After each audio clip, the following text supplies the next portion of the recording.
Hey, good morning all. I just wanted to make a quick video here. This is a pretty amazing praise report actually, and just a testimony that Yah is faithful. Keep praying on what it is that you're hoping to see a change in, and just be faithful and see what happens, and don't worry so much in the meantime about it. And I mean, we are all guilty of that, right? We are all guilty of just not being patient on Yahweh's timing and just wanting everything right now, and this is a really good testimony. So to really help you understand, I have to go back a little bit and just kind of tell you the story a little bit. So my family came into Torah quite a while ago, and everybody in my family embraced Torah. Everybody embraced it. They were like, okay, we do this, we don't do that. We keep these feast days, we don't keep secular holidays, and this is just how we do things. My kids gave up holidays and all of that stuff really easily. They readapted and reconnected with the feast days, and we didn't really have a lot of transition problems there. It was in the more, gosh, I don't even know how to explain it. With my daughter, I had the hardest time, and not in the do's, but in the don'ts. So she knows we need to keep the holidays and stuff like that, but like when it comes to the secular holidays, she knows that like all of her friends still keep those holidays. So she doesn't quite understand why, if she's not celebrating the holiday, she can't partake in some of the things that they do, like their, maybe their Easter picnic, or, maybe a Christmas party or something like that. She doesn't understand why it's not proper for her to attend those things. And so that has been kind of a battle. My daughter's story is different from anybody else in this family. My daughter's, she came into this as a preteen.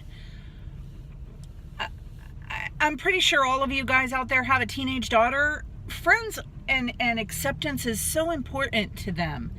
And I'm not saying that that's a good thing, because I don't think that we need to worry about anybody's acceptance other than Yahweh. But I'm also 47 years old.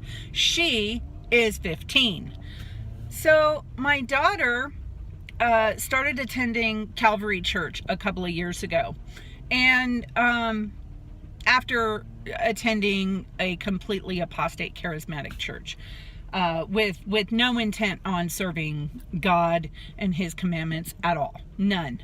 So we got her out of that church. She started going to Calvary Church, and she really liked it because it was much more intimate, and it wasn't as big. It wasn't as mega.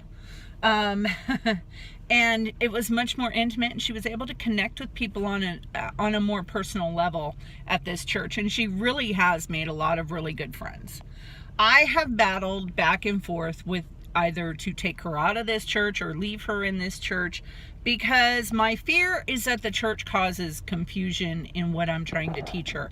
But at the same time, I haven't heard from Yahweh that it's time to take her out of this church. I have been praying on it diligently, and he has never, ever given me any type of, you got to get her out of this church now. And I believe, and I am faithful, that if that is what he wanted me to do, then that is what would happen. So anyway, that hasn't happened to this date. But I am very, very careful as far as how involved she is in the church. So they're always trying to get her to do like missionary weekends and stuff like that, and go on trips with them and stuff like that. And it's not my intention to ever have my daughter become in ministry in this church, not unless they're going to let her teach Torah. So that is something that I battle with. Like, they'll call me all the time and be like, well, we were really hoping Chloe could go and do this. And I'm like, well, when is it? Oh, it's on Friday. Nope, that's the Sabbath. She stays home with her family. So that's the other thing. This church knows that she is Torah observant. They don't give her a hard time. They don't judge her on it. Sometimes they'll ask her questions, but never in a judgmental fashion, or more of a curiosity. So, and that's another reason why I'm okay with leaving her there. Maybe her presence there is going to make somebody else question, do they need to dig deeper? And that is pretty much where I stand with her still going to this church. You know, maybe she's there for a reason. Maybe she's there to be that light to them. So anyways, we haven't really, we see changes in Chloe, don't get me wrong, because where Chloe was 3 years ago as opposed to today is like night and day. The company she keeps, the things that she does, the things that she watches, the things that she listens to has changed drastically. So we do see changes there. We don't see a massive transformation as far as holiness goes, but we do see baby steps there. So we're being patient. You know, like I said, she's 15 years old. We're just going to ride it out. So anyway, okay, so now that brings us kind of up to date to where we are. So a few weeks ago, I get a call from one of her senior high leaders, and she's like, listen, we have a scholarship for winter camp, and we were wondering if we could use it on Chloe, if it would be okay for Chloe to go to camp with us this weekend. So I reluctantly said, you know what, if she wants to go, I'm gonna let her go. And you know, I had to remind myself that even in the most apostate church that I personally know, Yahweh showed up and delivered me. So, this church not being as apostate, there's a lot more chance that Yahweh's going to show up and deliver my daughter. And I have to take every opportunity that I can take to put her in situations where Yahweh can come and show himself to her and deliver her. I hope that's clear. So, I told her she could go. And she was really excited. All of her friends were going, and, you know, she just really wanted to go. And if nothing else, I wanted her to go and have a good time with her friends. I was like, you know what? If Yahweh shows up, great. If he doesn't, great. And I said, you know what, just go and have fun. They're going up to the mountains, going camping, you know, going to Church Row up in Big Bear and going camping. So I was like, yeah, just go and have fun. So I wasn't really expecting too much. So when she came home, she was just so excited. She had so much fun. And she just one story after another. So I stopped her from telling me the stories, and I said, so I understand that you had a lot of fun, and I understand that it was a good time and everything, but what did you take away from your trip? I mean, did you have any type of a revelation while you were there? Did you feel more connected to God while you were there? Did you have a moment with God, basically? And she just said, well, you know, so-and-so was teaching about how we need to be so bold, and we need to not fear about sharing our faith. And I said, well, what does that mean to you? What does sharing your faith mean to you? You know, and I said, are you okay with sharing their message? And she said, well, what do you mean? And I said, are you okay with sharing the message of Jesus died on a cross and shed his blood for you so that you can be saved, and you don't have to do anything, and you haven't earned it, and nothing is expected of you, and just believe and have faith? I said, are you okay with sharing that message? And she said, well, no. And I said, okay, so why? And she says, well, because we studied and there's more to it than that. I was like, okay. So she understands that there's more to the message than just have faith. So I was like, okay. So she said, well, plus I think I need to start reading my Bible more. Okay, well, that's a huge change, because before she didn't want to read her Bible. She would do it as a group setting with us in our Bible studies, but she didn't understand anything when she would read the Bible, when she read it herself. So a couple of days go by, and she comes down to me, and she's really excited. She says, Mom, can I show you something? I said, sure, babe. She's like, so I was reading the Bible this morning, and this was in my Bible. She's like, what is this? And I was like, okay, well, show me. And this is actually a Bible that she got from that church, from Calvary. So she opens the first page, and she tries to say the word Pentateuch. And I said, she was mispronouncing it, and I said, Pentateuch? And she says, yeah, what's that? And I said, well, that's what Christians call the Torah. And she says, oh. And she starts reading this. And so I ask her, I stop her at one point, and I says, let me ask you a question, Chloe.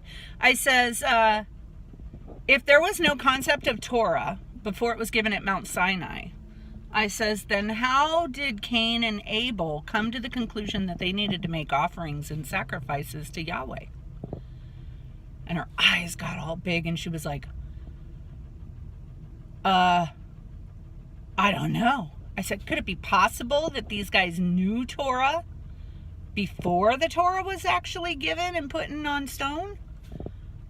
She was like, wow. So then she reads a little bit more, and she's getting really excited. And I'm getting happy that she's excited, because I've never seen this excitement in her before. So then she reads on a little bit more, and she starts reading about all the covenants. It starts talking about all the covenants. And it dawns on me. I'm like, huh. I said, Chloe, what was the covenant between Adam and Eve? Be fruitful and multiply. Don't eat from the tree of life, so on and so forth.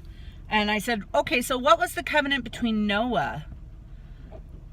And she says, well, it was the rainbow. I said, yeah, but what did God promise? She says, well, God promised he would never flood the earth again. Okay.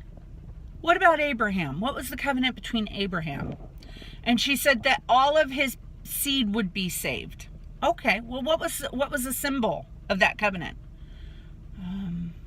I don't know. The circumcision. That was the symbol of the covenant. I said, so if we can keep going on this reasoning, this line of thinking. So let me ask you this.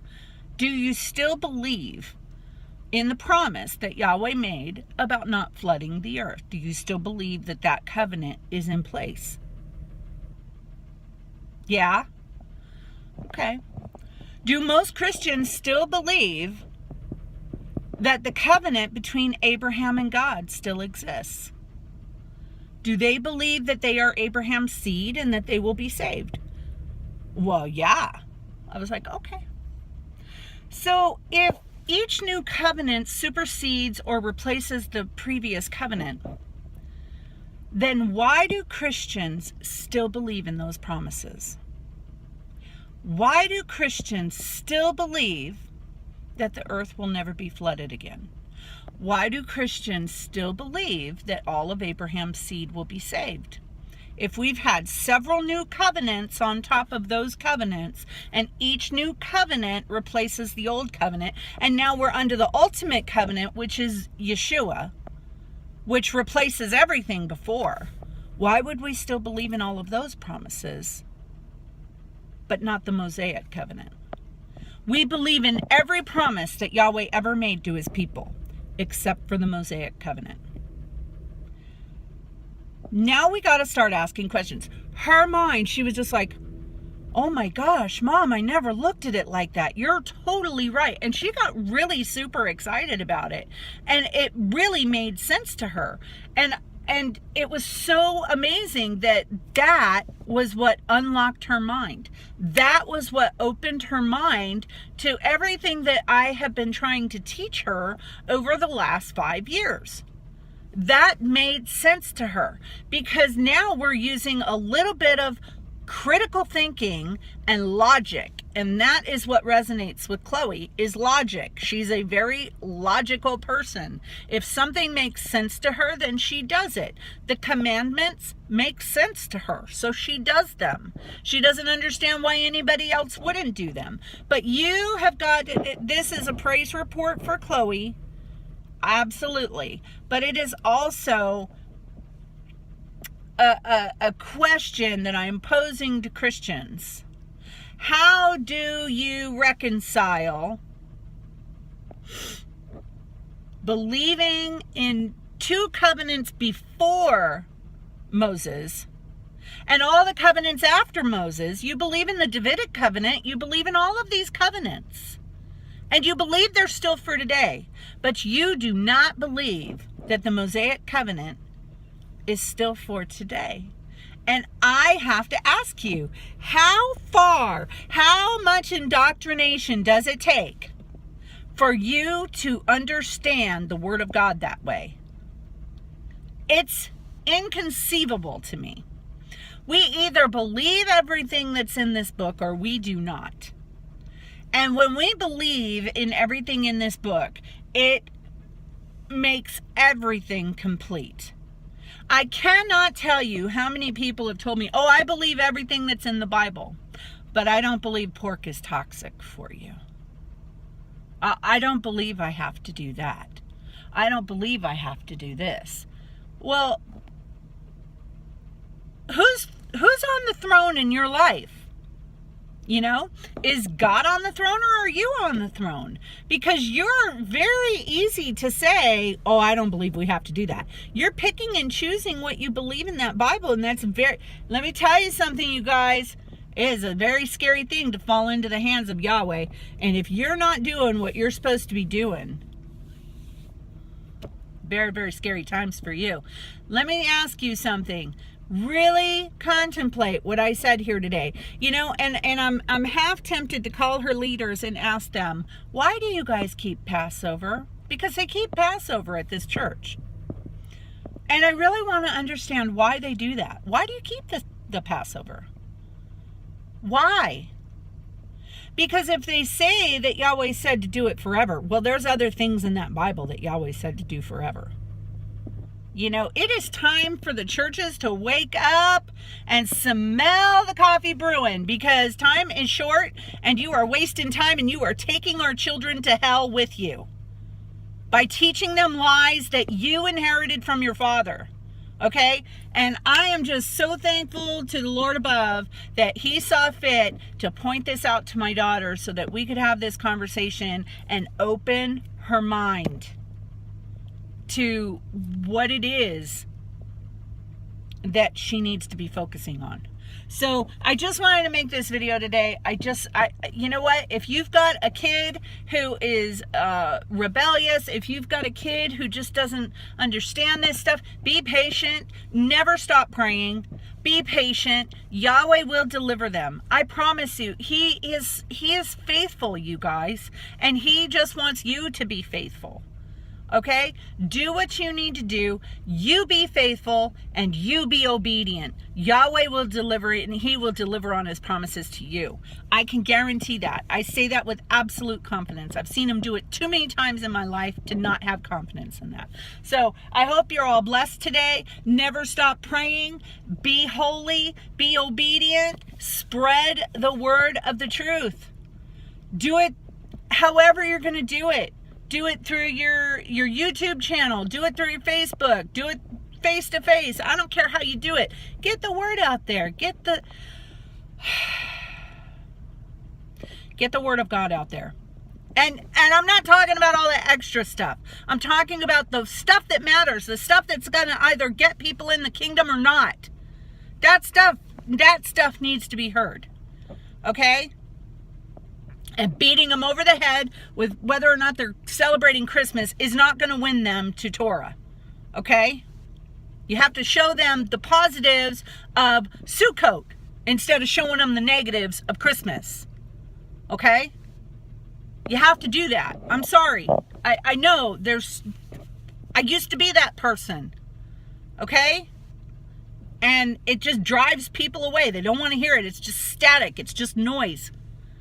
It's just, they don't even want to comprehend having to keep commandments. And now you're telling them they can't keep Christmas because it's pagan.